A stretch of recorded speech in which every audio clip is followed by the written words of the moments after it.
Hi friends, welcome back to Monisha's diary. வாங்க இன்றைக்கி வீடியோவில் வெயிலில் போய் கஷ்டப்படாமல் ஈஸியாக வீட்டில் ஃபேன் காற்றுலேயே ட்ரை ஆகிற மாதிரி ஜவ்வரிசி ரவை அப்பளம் எப்படி பண்ணுறது, அதுவும் பர்ஃபெக்ட் மெஷர்மெண்ட்ஸோட எந்த ஒரு மிஸ்டேக்கும் இல்லாமல் குட்டி குட்டி டிப்ஸும் நான் ஷேர் பண்ணியிருக்கேன். ஸோ வீடியோ ஃபுல்லாக பார்த்துட்டு நீங்களும் ட்ரை பண்ணிவிட்டு எப்படி வந்துச்சுன்னு மறக்காமல் கமெண்ட்ஸில் சொல்லுங்கள்.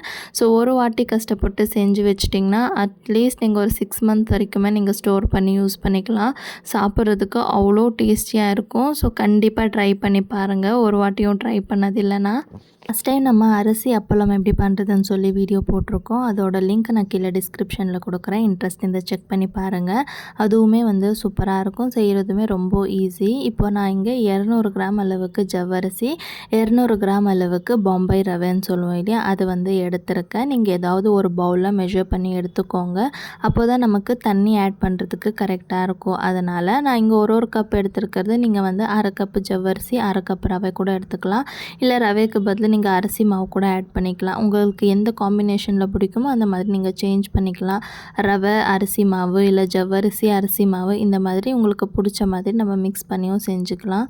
ஸோ இப்போது நான் 1 கப்பு ஜவ்வரிசிக்கு 9 கப்பு தண்ணி ஆட் பண்ணணும். இப்போது 1 கப்பு ஜவ்வரிசி 1 கப்பு ரவை 2 கப் இருக்கு இல்லையா, ஸோ அதனால் 18 கப்பு தண்ணி ஆட் பண்ணிக்கணும். அதில் இப்போது 14 கப்பு தண்ணி இந்த மாதிரி பெரிய பாத்திரத்தில் ஊற்றி அது சூடு பண்ணுறதுக்கு வச்சுருங்க. இப்போ நம்ம கிரைண்ட் பண்ணி வச்சுருக்கோம் இல்லையா ரவையும் ஜவ்வரிசி, அதில் இப்போது 1 கப்பு தண்ணியை ஆட் பண்ணிவிட்டு நல்லா ஒரு வாட்டி மிக்ஸ் பண்ணி நல்லா நைஸாக கிரைண்ட் பண்ணிக்கோங்க.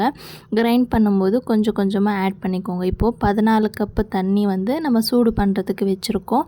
மீதி 4 கப்பு தண்ணி இருக்குது இல்லையா, அதை இந்த மாவில் கொஞ்சம் கொஞ்சமாக போட்டு கிரைண்ட் பண்ணி நம்ம நல்ல ஒரு தோசை மாவு பதத்துக்கு கிரைண்ட் பண்ணி ரெடியாக வச்சுக்கணும். அப்போ தான் நமக்கு தண்ணியில் போட்டு மிக்ஸ் பண்ணுறதுக்கு ஈஸியாக இருக்கும். பாருங்கள், இப்போது இந்த அளவுக்கு நல்லா தோசை மாவு மாதிரி ரெடி பண்ணி வச்சுருக்கேன்.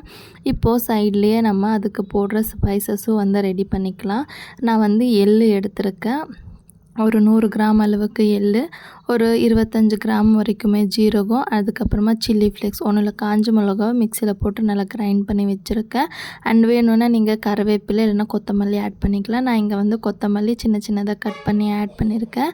ஸோ அந்த தண்ணி காயுது இல்லையா, அதுலேயே கொஞ்சம் உப்பு, அதிகமாக வேண்டாம், ஸோ கொஞ்சம் கம்மியாகவே போட்டுக்கோங்க. எனக்கு இந்த வத்தல் காஞ்ச பிறகு நமக்கு உப்பு ஜாஸ்தி ஆகிடும். அதனால் கொஞ்சமாக உப்பு போட்டு அது நல்லா தண்ணி கொதிக்கும் போது நம்ம ரெடி பண்ணி வச்சுருக்க மாவு ஒருத்தர் ஊற்றும் போது இன்னொருத்தர் கைவிடாமல் கிண்டிகிட்டே இருக்கணும், இல்லைன்னா அங்கங்கே கட்டி விழுறதுக்கு நிறைய சான்சஸ் இருக்குது. அதனால் ஸோ முடிஞ்ச அளவுக்கு இந்த மாதிரி பெரிய பாத்திரம் வச்சுக்கோங்க. அது வெந்து வரும்போது நல்லா பொங்கி வரும்.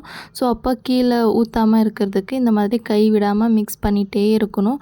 அட்லீஸ்ட் ஒரு 15 மினிட்ஸ் ஆச்சு நல்லா வேக வச்சுக்கோங்க. அப்போ தான் ஜவ்வரிசி ரவை நல்லா வெந்து இந்த மாதிரி வரும். ஸ்டவ் ஆஃப் பண்ண பிறகு நம்ம எடுத்து வச்சுருக்க எள்ளு, ஜீரகம், சில்லி ஃப்ளேக்ஸ், கொத்தமல்லி இதெல்லாமே ஆட் பண்ணிவிட்டு நல்லா ஒரு வாட்டி மிக்ஸ் பண்ணிவிட்டு இந்த ஸ்டேஜில் நீங்கள் உப்பும் காரம் செக் பண்ணிக்கோங்க. கம்மியாக இருந்துச்சுன்னா இன்னும் கொஞ்சம் கூட ஆட் பண்ணிக்கலாம்.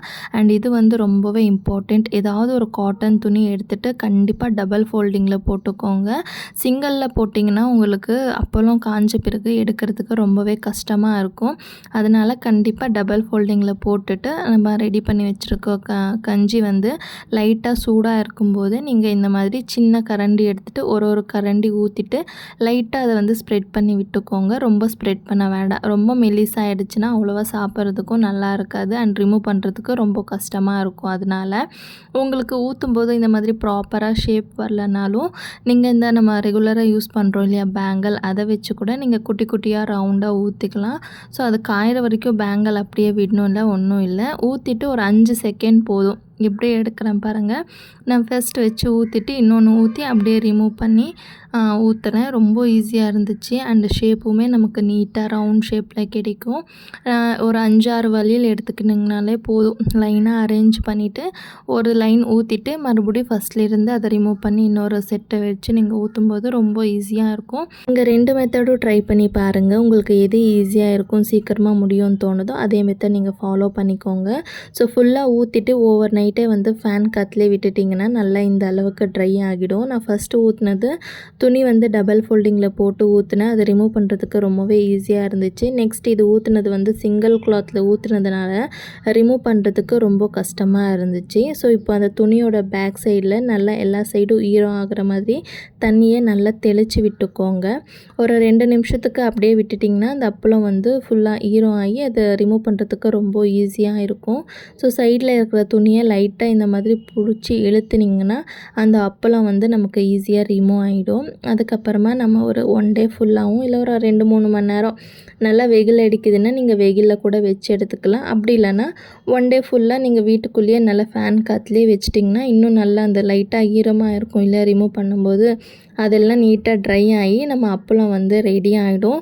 ஸோ இதை வந்து நல்லா ஏர் டைட்டான பாக்ஸில் ஒரு 6 மந்த் வரைக்குமே நீங்கள் வந்து ஸ்டோர் பண்ணிக்கலாம். எங்கள் வீட்டில் எல்லாம் செஞ்ச ஒரு 2 மாதத்துலேயே இந்த அப்பளம் ஃபுல்லாக காலி ஆகிடும். ஏன்னா ஏதாவது தொட்டுக்கிறதுக்கு இல்லை சாப்பிட்றதுக்கு எதுவும் இல்லைன்னா அப்பளம் பொரிக்கிறது சாப்பிட்றது இதே மாதிரி செஞ்சு இதை வந்து ஃபுல்லாக காலி பண்ணிவிடுவோம். ஸோ இன்னொரு பேட்ச் பண்ணணும்னு சொல்லி பிளான் பண்ணி வச்சுருக்கேன். பார்க்கலாம் குழந்தைங்கள வச்சுட்டு பண்ண முடியுமான்னு தெரியல. லாஸ்ட் வீக் அப்பா அம்மா வந்ததுனால ஈஸியாக பண்ணி ஸ்டோர் பண்ணிக்கிட்டேன். நீங்களும் ட்ரை பண்ணிவிட்டு எப்படி வந்துச்சுன்னு மறக்காமல் சொல்லுங்கள். வீடியோ பிடிச்சி லைக் பண்ணிக்கோங்க. பாய்.